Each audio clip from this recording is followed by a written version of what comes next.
Et ici Jean-Dominique Leduc et Marc Tessier. Bienvenue à Entre deux cases, édition Angoulême 2025. Avec cette série de balados spéciales, nous vous proposons, Marc et moi, des entrevues avec différentes participantes et différents participants de la délégation québécoise, réalisées sur place, comme si vous y étiez.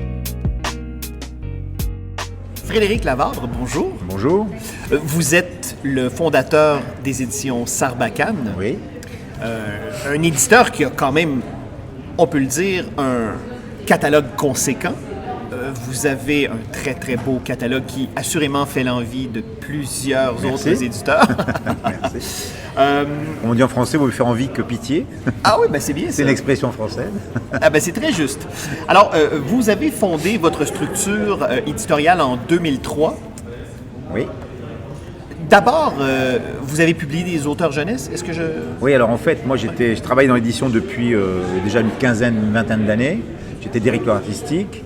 Et puis à 40 ans, j'ai eu envie de faire autre chose, de ne pas me répéter. Et donc j'ai décidé de monter une maison d'édition, ex nihilo. Et donc on a commencé avec mon épouse, puisqu'elle était associée avec moi d'aventure, Emmanuel, à publier des albums jeunesse, pas de BD. Et on a publié comme ça la première année une douzaine d'albums. À l'époque, on était diffusé par les éditions Actes Sud, belle maison. Et puis au bout de 3-4 ans, on a commencé à publier de la BD en jeunesse, et notamment on a publié Anouk Ricard, Anna Efroga, ses premières bandes dessinées sont chez nous. Qui vient tout juste de remporter le Grand Prix d'Angoulême. Qui vient de remporter cette année en 2025 le Grand Prix d'Angoulême. Et voilà, donc on a fait 6 livres avec elle. Et voilà, et donc la BD a commencé à arriver comme ça, puis on a de plus en plus développé. Et aujourd'hui, la maison d'édition, on fabrique une centaine de livres par an. 30-35 bandes dessinées, une grosse quarantaine de livres jeunesse, éveil et albums jeunesse, dont Stéphane Poulin dont on parlait tout à l'heure, oui. Notre ami québécois de grand talent, dessinateur, et puis une vingtaine de romans. À votre catalogue, vous venez d'évoquer Stéphane Poulin du côté de la production jeunesse, mais vous avez quand même au fil des années, tisser des liens étroits avec le Québec, parce que vous avez des Québécois qui sont au catalogue. Oui. D'ailleurs, parlant de série jeunesse, AST, qui est dessiné par Jean-Philippe Morin. Jean-Philippe Morin, oui. C'est un Québécois de la ville même de Québec. On a parlé de Stéphane Poulin au pays de la mémoire blanche. Oui. Vous avez publié également Québecland. Québecland, oui, c'était une espèce de faux guide pour les Français de voyage et surtout d'insertion au Québec. Donc c'était assez drôle. Et ça a bien vendu chez nous, vous savez. Oui, ça a bien vendu. Ça a bien vendu en France aussi. J'ai fait 2-3 éditions quand même chaque année, puis on la remettait un peu à jour. Ouais. Puis après, c'était pas fait pour durer. Mais c'est vrai que il y a toujours le fantasme. Les Français adorent le Québec, adorent le Canada, adorent les Québécois. Mais c'est vrai. Hein. Ouais. Et je pense que les Français, il y a deux peuples qu'ils aiment plus que peut-être les autres. C'est les Québécois et les Italiens, pour des raisons très, très différentes. Mais bon, je dis ça, j'en sais rien, c'est pas du tout scientifique. Non, mais c'est vrai, nous autres, comme le plateau Mont-Royal, c'est rendu. Ouais, et c'est vrai qu'il y a toujours ce fantasme que l'herbe est plus verte ailleurs, qu'on va se réinventer. Et le Québec, comme il y a cette langue commune, et puis cette terre aussi d'imaginaire, les grands espaces, la neige, le froid, et puis une sympathie immédiate pour les Québécois. Les lacs. Les forêts, les lacs, on se dit, tiens, allez, on va aller chez ces gens, parce que nous, les Français, on est un peu ombrageux, un peu pénibles, etc. Et on se dit, avec les Québécois, ça va bien se passer, ils sont plus sympas que nous, et ils vont nous rendre sympas. Et donc, il y a une espèce de truc comme ça. Et donc, ce fameux guide du Québec, il était drôle, parce qu'à la fois, il y avait beaucoup d'humour, on se moquait beaucoup des Français aussi, mais par ailleurs, il y avait quand même quelques tuyaux, quelques trucs à faire ou ne pas faire pour avoir une installation réussie au Québec. Ouais. Et dernièrement, d'ailleurs, vous venez d'ajouter 2 autres Québécois à votre catalogue, notamment El Diablo avec l'album Carcajou, oui. Que je n'ai malheureusement pas encore eu le temps de lire, mais qui me semble à vue de nez un album magnifique. C'est un très bel album et qui a eu un très gros succès cette année, puisqu'on l'a sorti au printemps dernier, et on est à plus de 15 000 exemplaires vendus, donc c'est beaucoup pour une maison comme la nôtre, et surtout avec un dessinateur, c'est un jeune, il n'avait jamais publié avant. Et c'est une histoire qui est superbe, qui se passe au Canada dans les années 1898-1900, au mi-temps du siècle. Alors on est encore dans un espèce de western, mais en même temps, bon, on sait bien que tout ça c'est en train de changer, le Grand Ouest, enfin, le fantasme, etc. Et on se retrouve avec des attendus assez intéressants, avec la petite ville, le gars qui tient la ville, la fille de bar, et puis un gars qui est là, qui arrive, on ne sait pas trop d'où il est à moitié... alors on dit les Indiens, hein, on disait les Indiens à l'époque, et à la moitié les métis, et il vient en fait occuper une terre qui a été léguée par son père, et dans cette terre-là ça regorge d'or noir, pardon, et on est entre évidemment celui qui appartient à la ville, l'espèce de maire véreux, veut absolument voir cette colline pour lui, et tous les matins c'est pas comme Sarkozy en se rasant, il voulait être président, lui tous les matins en se levant, en se rasant, il voit la colline gorgée de pétrole, et le gars il s'en fout, lui tout ce qu'il veut, c'est chercher un peu d'or pour payer sa gnôle. Et donc en fait c'est un livre assez politique et très intéressant, et il a très très bien marché. Mais je pense que le fait que ça se passe au Québec, je pense que cette histoire aussi de neige, de grand espace, de western aussi, je pense que ça a participé aussi au fait qu'il a bien marché. Oui, et il y a un super scénario aussi. Hein. Et il y a cette fantasmagorie de l'Amérique, oui, de cette sûr. Amérique d'antan en tout cas. Oui, et puis ce qui est drôle, c'est que nous les Français, on est persuadés que les Québécois, ce sont des Français ou des Européens, mais un peu différents. Alors qu'en fait, je pense qu'ils sont beaucoup plus Américains que Français, j'en sais rien. Et en tout cas, on a toujours ce truc de se dire, on est très proche d'eux, et on est proche de cette idée, et puis cette idée de migration possible, est plus facile parce qu'il y a la langue, parce qu'on va y être accueilli, etc. Et donc c'est vrai qu'on retrouve des choses comme ça, et dans et El Diablo est un gars très sympathique. Je sais pas, vous l'avez rencontré ou pas? Non, j'ai pas. Parce qu'il est sur le festival. Oui, et il est de Montréal en plus, donc. Oui, il est de Montréal. Mais il s'est jamais arrivé que je le croise à ce jour. Et c'est vrai que ce scénario est il a été très sympa. Il s'est mis dans les pas de dessinateur qui était tout jeune quand même. Il y a plus de 2 ans de réalisation parce que tout est fait à l'encre, à l'encre de Chine et ensuite on l'a colorisé sur l'ordinateur. Donc ça a été un long projet. Il est parti sur 120-130 planches, finalement il fait presque 200. Et donc je suis content qu'il ait marché, parce que quand même pour les auteurs, quand on passe autant de temps sur un album, c'est quand même mieux que ça marche. On n'y arrive pas toujours, mais enfin voilà. Et c'est vrai moi j'ai des liens assez forts avec le Canada, parce que j'ai ma meilleure amie qui habite au Canada. Alors elle est dans du côté anglophone, hein, mais c'est une amie que j'ai rencontrée en France il y a plus de 40 ans. Ma femme l'avait rencontrée, elle faisait un road trip en France, on s'est rencontrés, elle est restée, c'est nos meilleurs amis. On les appelle notre famille du Canada. Donc moi c'est vrai que j'ai un lien assez fort aussi à titre personnel. Tu viens visiter des fois? Ah oui, je suis allé plusieurs fois au Canada, je suis allé au Québec 2 fois, et puis je suis allé surtout du côté de Vancouver, on a fait tout un road trip là-bas. Elle est de Calgary, voilà, donc on a vraiment des attaches assez fortes avec ce pays-là, et voilà, donc on est toujours en lien. Donc pour nous, pour moi, c'est une attache importante en plus. Et en plus de Carcajou, vous venez d'ajouter à votre catalogue Géant au pied d'argile un titre que, Marc, tu as toi-même piloté au Québec à la structure éditoriale Moël Graphique. Ben c'est ça, on voulait t'en parler parce que quand tu nous as écrit, tu as dit oui, parce que j'aime ça, oui, c'est un coup de cœur. Mais ce projet-là, on l'a soumis à Drawn & Cotterley, à Conundrum Press. On a eu des refus. Et tu as eu des explications, tu as eu des refus ou pas? Ben c'est particulier, tu sais, comme Andy Brown de Conundrum Press, je le connais bien, puis il a lu ça, puis au bout de 30 pages, il dit, le personnage principal est antipathique, je suis pas capable. Il y a eu une réaction très émotive à l'histoire qui me dit que c'était pas habituel, habituellement. J'ai trouvé ça particulier, c'est parce que moi, je l'avais lu, j'y croyais à ce projet-là. Je vois aujourd'hui qu'est-ce qui se passe avec, toi tu le publies, puis ça valide un petit peu ce que moi je voyais là-dedans qui est extraordinaire. C'est un livre qui est très particulier. D'abord, c'est pas tellement un livre de mon catalogue, d'une certaine manière, parce que je suis plus sur des histoires justement comme Carcajou, des grandes histoires, dans le sens grand, dans le sens un peu... au souffle épique, là. Au souffle épique. Oui, avec du coffre. Je suis moins sur des choses intimes, même si dans le cinéma, j'adore le cinéma intimiste, plus que le cinéma d'aventure, on va dire. Mais c'est vrai que j'aime bien quand il y a un souffle épique, mais que derrière, il y a souvent en contre-champ une histoire politique, sociale, etc. Mais j'aime bien que ce soit porté par une dimension épique. Là, en l'occurrence, évidemment, c'est pas épique, hein, c'est ce grand type avec son copain, c'est 2 garçons intimes. Il y a une structure de suspense. Il y a une structure de suspense. Travail de détective. Ouais. Et moi, il y a plusieurs choses qui m'ont intéressé. Il y a d'abord, ce qui m'a intéressé, c'est qu'il y avait quelque chose pour moi, mais je peux me tromper, mais c'est comme ça que moi je l'ai lu, d'assez nord-américain dans la façon dont les hommes se positionnent par rapport aux femmes.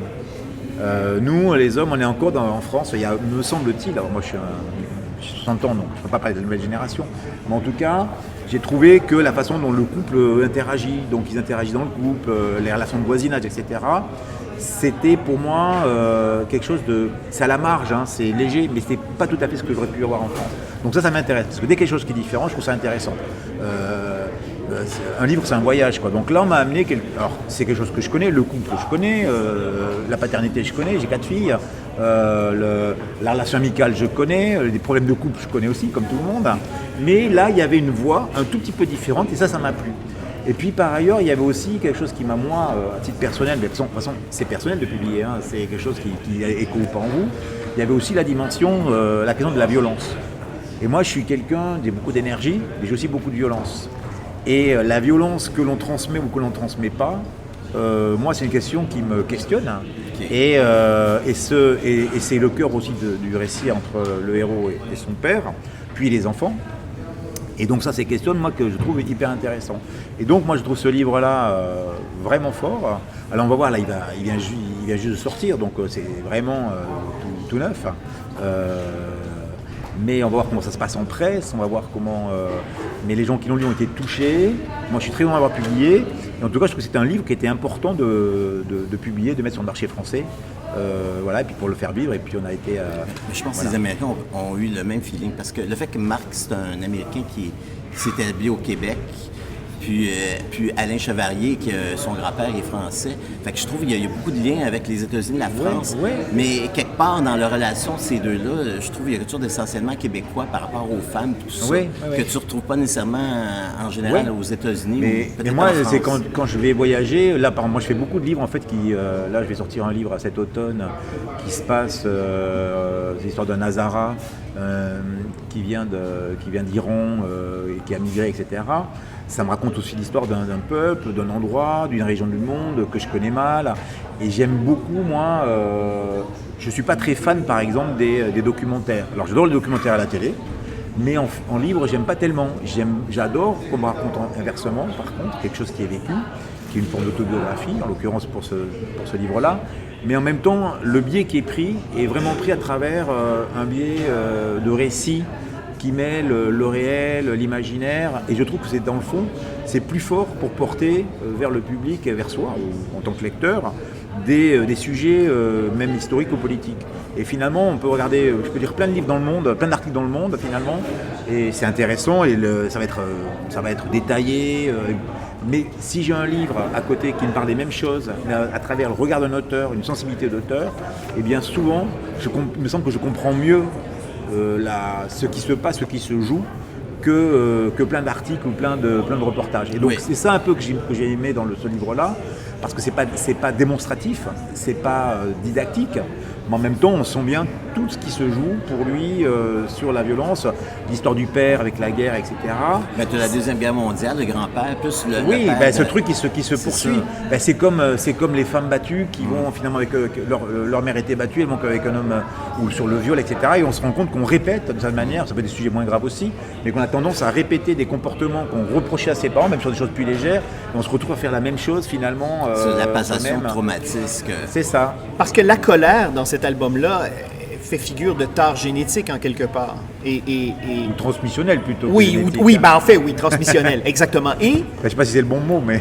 et je trouve qu'on vit à une époque où on a du mal aussi à gérer notre colère. Les gens sont en colère partout dans le monde, que ce soit en Amérique du Nord, que ce soit ici en France, en Belgique.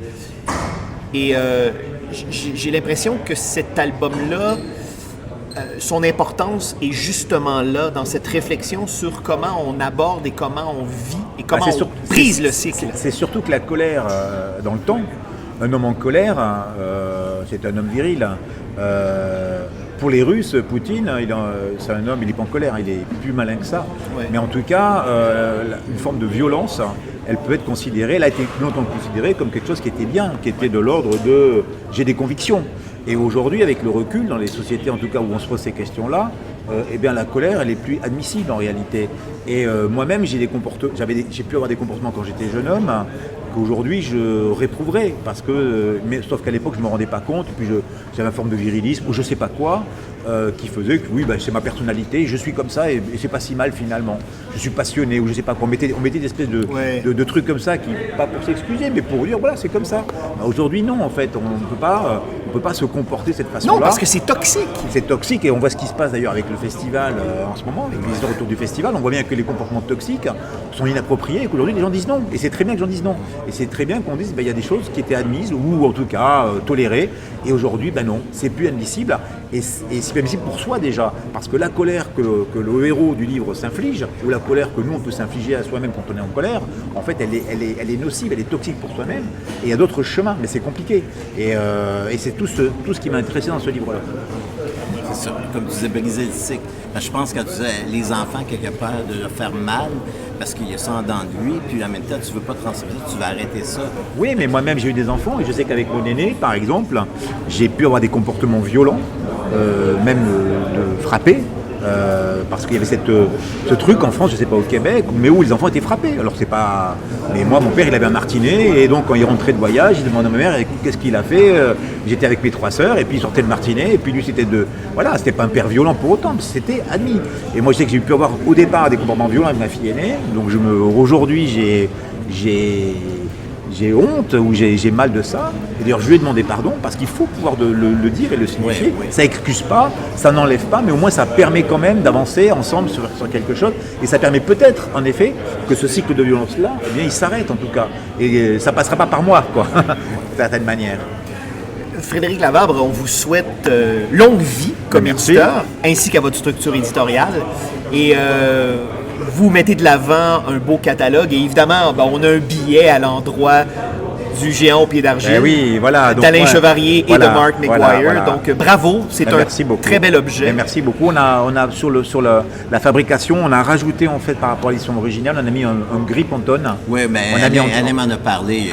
On a mis 2 couleurs en fait. Puis aussi le papier est plus épais, il est plus gros, puis c'est plus beau ça ressemble. Et on a fait 2 passages machine en fait. Un noir plus qui fait que ça permet que le gris, parce que le noir encre seul peut être un peu creux. Et là on a rajouté dessous un soutien gris qui fait que les noirs sont un peu plus profonds. Ouais, ça la marge, ça se voit pas vraiment, mais les gens qui connaissent ça. Moi je l'ai vu tout de suite, je dis Alain, ça pop tes affaires. C'est comme un bon plat en fait. Il y a un truc que le mec a mis, vous savez pas ce que c'est, mais si vous le mettez pas, dites tiens c'est moins bon. C'est un peu de la cuisine. Hein. Frédéric Lavabre, merci beaucoup. À vous. Et bon festival. Indicatif sonore, Xavier Pinchot.